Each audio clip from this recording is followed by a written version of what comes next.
of the pastor, Jim, you will find this too, I'm sure, is to have to say goodbye to a member of the parish.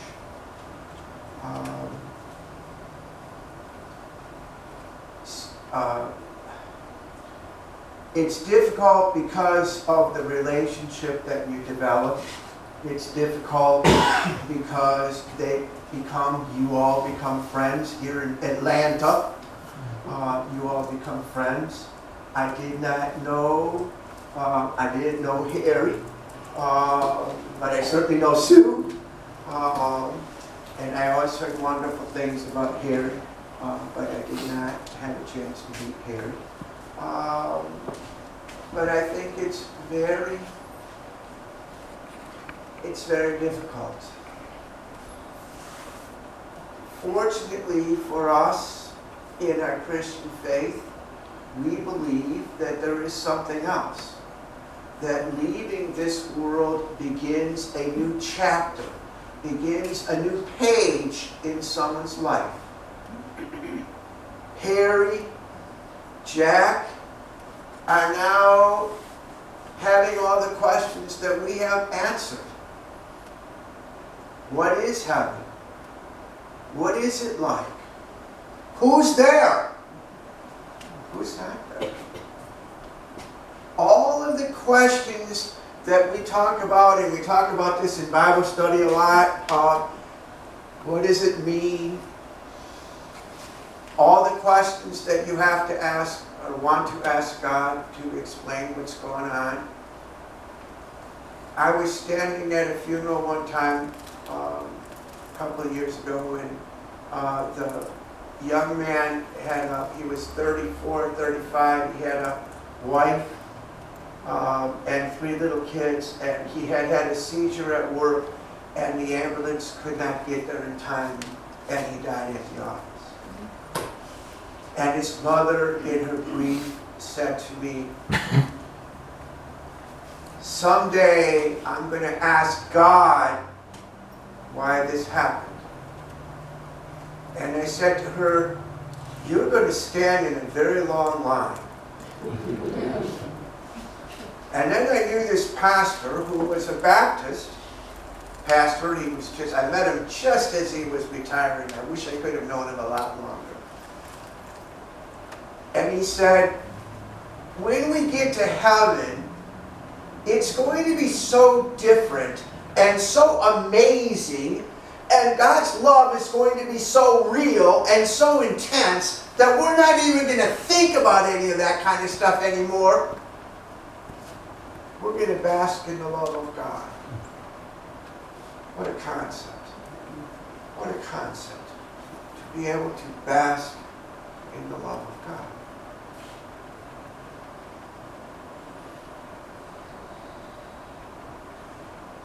So at times like this, there's a real contrast, at least in my mind. Part of me wants to feel the sadness of the passing. Part of me wants to weep. Part of me has a hard time not choking up. But then part of me wants to give thanks to God for the life. Part of me wants to celebrate the lives of these people who have gone on. Because it should be a celebration. It should be a celebration. And so I ask God to be with families, with loved ones, the great comforter. Even though that's hard in the middle of the night when you look up and you realize someone's gone and you say, where's the comfort? But He is the great comforter. And we do ask that He be with families and loved ones of those who have gone on, even as we mourn and even as we celebrate their lives. Okay, that's not the sermon.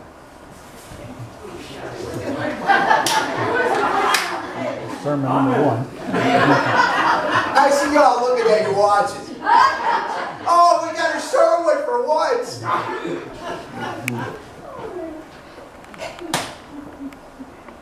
I love the story about Sarah. And what I love about it is that Sarah is absolutely disbelieving and amazed that someone would make a statement that at 90 years old she would have a baby. So 3 men come up to the tent. It's hot, like it was Friday at the Vet Fest. And Saturday. And Saturday.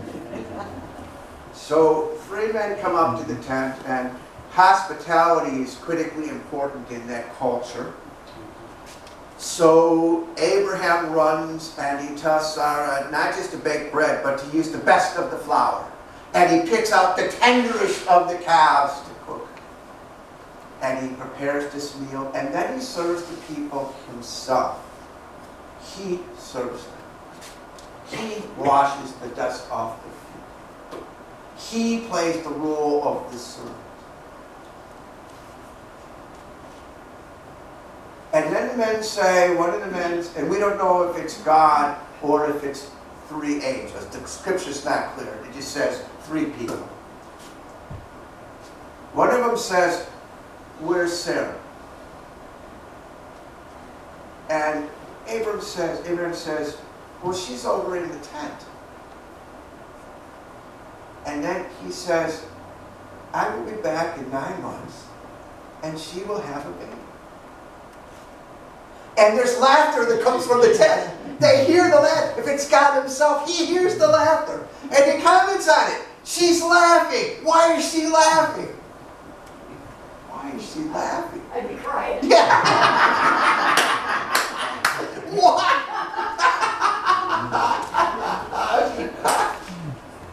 Yes. And so 9 months later he comes back, and there is a son born, and the son is Isaac. Thank you. Yes. And the point of it, well, there's a couple things that are critical. First of all, God has promised Abraham that through his descendants will come a great king, which will be King David, and then eventually will come the Messiah, who will be Jesus. But it's also important because it shows that with God, nothing's too tough. Nothing's impossible. God is so great that nothing is impossible. Now, that really shouldn't be a surprise since he created the world. But nothing is impossible with God. And I take great comfort in that. I take great comfort in the thought that nothing is impossible. That my prayers may not be answered exactly the way that I want them to be answered, but nothing is impossible for God. Except at the Vet Fest yesterday when they said to me, "Can you please offer a prayer to stop this rain?" I said, "That's beyond my ability." But nothing's impossible with God. That no matter what our problems are, we never walk alone. We never walk alone. And what's the vision I've been talking about for the last few weeks? Everybody is here, welcome here, no matter where you are on life's journey, because we never walk alone. Yes, absolutely. Okay. Now, Paul did not start the church in Corinth. He has never met the people. So he doesn't know anyone. And so there is a thought that perhaps this hymn is a way to bond Paul to the people. A way for Paul to kind of have an influence, if you will, upon the people. And it's a song, like I said, that is already known. There are 3 or 4 praise songs already in Paul's time throughout the scriptures that are praising Jesus. And so it's a sense of bonding. And it describes Jesus and describes some of the points of Jesus. He was there at the beginning. He was part of the creation with God. Yeah, right? Yeah, he gave me these blank looks, you scared me. Yeah, he was there. Yeah. Who else was there at the time of creation that we talked about? Holy Spirit. And Mother Wisdom. I spent a whole morning on this. Mother Wisdom. I must admit that. And Mother Wisdom. Yes, we talked about Mother Wisdom and Mother Folly. And we said that Mother Wisdom is kind of the, if you will, represents almost kind of the female side of this God, this spirit that we call that. So, but the point is that Jesus was there from the beginning. And Paul says that he, in the song, says that he is the Son of God. Now that's interesting because we will debate that for 300 years. We will try to define the Trinity and what the relationship of people are for almost 300 years before we finally come up with the answer. At the beginning of the 200s, I mentioned, one of the church fathers began to talk about the Trinity and nobody got it and nobody really listened. But it will be the Council at Nicaea in 325 when we begin to say for sure, we're going to accept the fact that he is born and that he is God's direct son, he is not adopted. So that concept of the Trinity was a very difficult concept and took a very long time for people to understand. In fact, in about the 5th century, part of the reason that Islam spread across northern Africa quickly rather than Christianity was because the Trinity was so hard to understand that people, same God, but people went towards the Islamic rather than towards the Christianity. And Jesus in the hymn is referred to as the head of the church.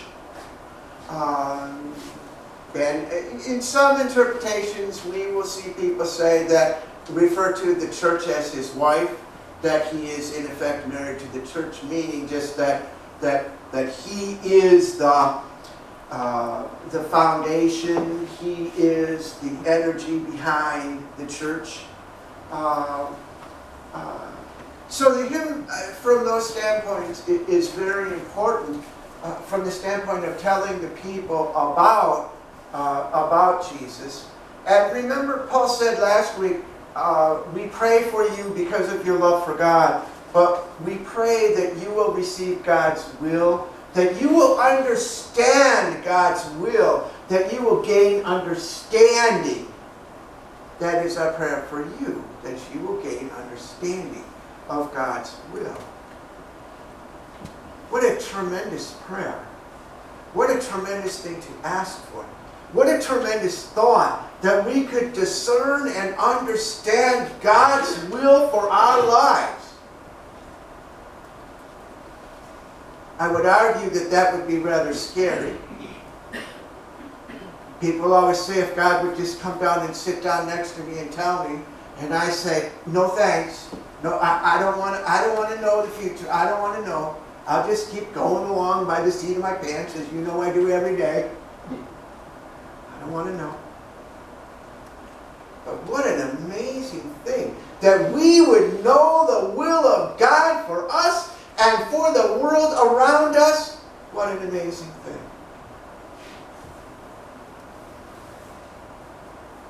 And the secret.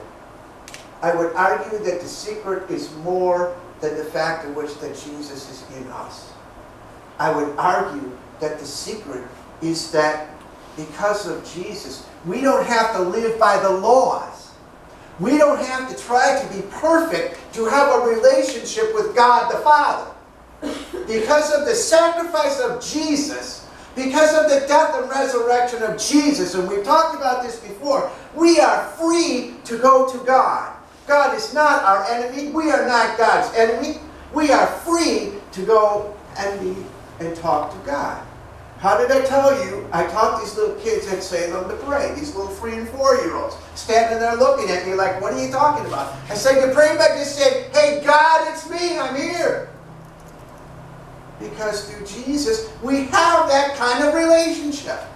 We can go directly to God. We can ask things directly of God. What an amazing statement. That we have a God that is so big and so loving and so caring that we, and who are we other than sinners, right? Right. Thank you. Gave it to a Catholic. Yes, that's right. Gave it to a Catholic. Thank you. I thought it would come from the Episcopalians. It came from the Catholic. Thank you. Yes.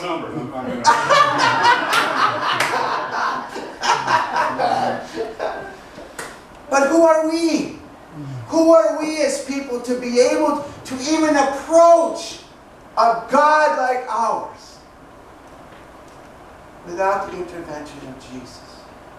So there is a secret, all right. Yes, Jesus is in us. The Holy Power is the Holy Spirit. Thank you, is in us.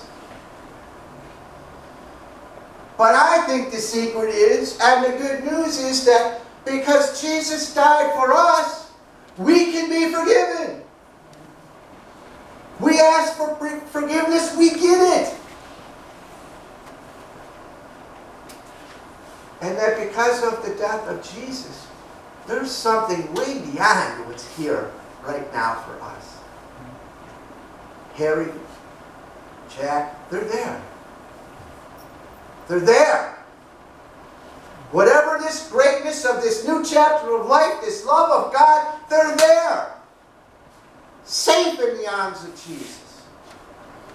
I sound like a southern preacher. Safe in the arms of Jesus. They're there. That's the secret. That's the secret.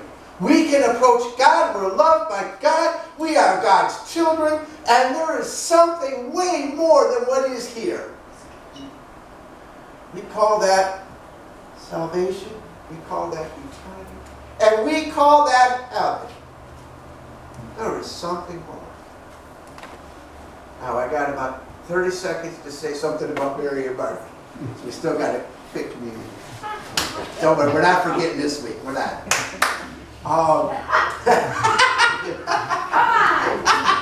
Hey, I'm not pointing any fingers.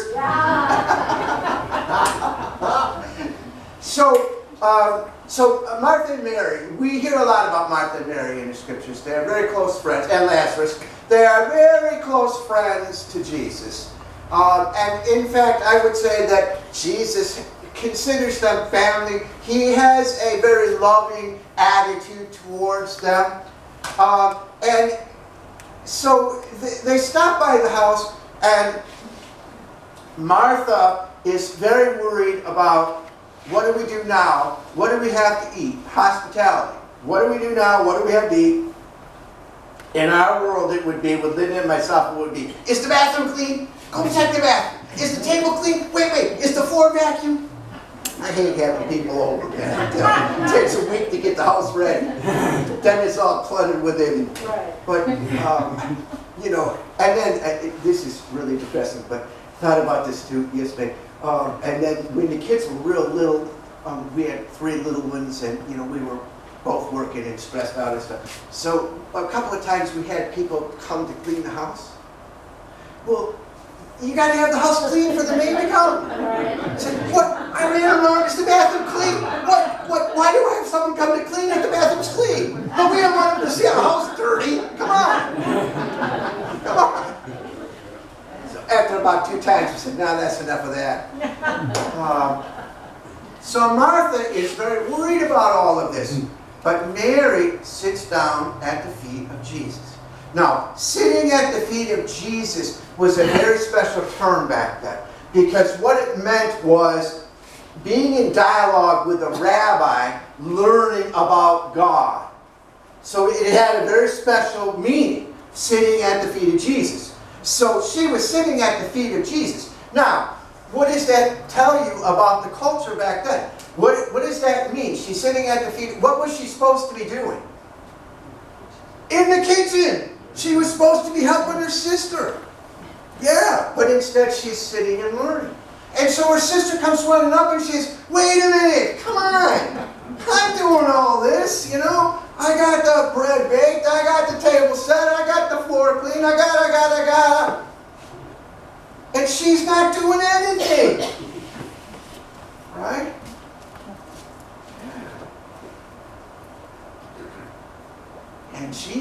says, she's doing what she's supposed to be doing.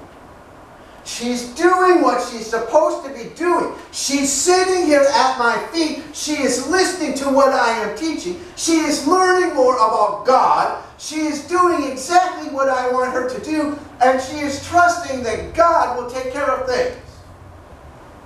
Right? She's sitting here. And Martha has to be blown away. I mean, if I'm Martha, I just walk out and I go outside and I start screaming. Right? I mean, come on. Come on, you know? But that's the same thing that Jesus was trying to teach the disciples. Have faith. Believe that God will take care of it. And sit and listen. Listen to what I have to say. Listen, because eventually I'm going to be gone. Right? And he's picking up on Martha. And what he's really picking up on is kind of the, I want to say mess, but that's not the right word, but kind of the confusion, so much going on inside of Martha. She's not able to look at what's important at this moment because all this stuff's going on. And so he says, Martha, Martha, because he loves this woman, and this is a family too. You have to focus on what's important at this moment. Just what's going on right now that's important. That's a tremendous challenge. That is a tremendous challenge. How do you focus right now on what's the most important thing when all these other things are constantly running through your mind? That is a tremendous challenge. How do you discern what's most important? And remember when we talked about this a couple weeks ago? When there was a rainstorm and a flood and the fire and... Yes, thank you. I told like I didn't thank you. When Elijah was in the cave and he didn't hear God's voice with the rainstorm and with the fire and with all the stuff. When did he hear God's? When? In the quiet after the storm. If we're doing this all the time and there's all this stuff going on around us, how do we possibly have time to listen to God? How do we possibly have time to discern? So I think it's critical that we look at what's most important, but that we take time to slow down. That we take a couple minutes to slow down and say, wait a minute. Am I being a Martha or am I being a Mary? You know? Am I looking to be the one that provides everything and does everything? Or am I the one that's looking for the quiet time of God? Now I say that in the fairs this week, so don't be quiet this week. Next week, after the fair. I need you during the fair. But being quiet and taking the time to discern and to hear. And that's critically important for us right now as a church community. Because we're in the middle of looking at what's our vision. Where are we? Where do we want to go? You hear me spout off all the time about things that we might want to do. What do we really want to do? Serve God. Thank you. But how? In what ways? In what ways do we serve God? You know, we talked about the possibility of studying the Word. We talked about the possibility of the movie for the youth because there's nothing for the youth. We talked about a lot of ideas, but we need to have a sense of what's realistic and what can we do. What can we do together? So I think we're at that critical point of saying, who are we in this community, and what does it really mean when we say we're going to do God's will? So, okay. I'm discerning that God is saying, stop. And so are the rest of you. So let us go forth this week. Let us take time to stop. Let us discern what's most important. Let us be thankful that we have a Savior whose name is Jesus, that died for us, that gave us a relationship with God, so that at any time we feel we need God in our lives, we need to talk to God, we are able to approach Him. Thanks be to God. Amen.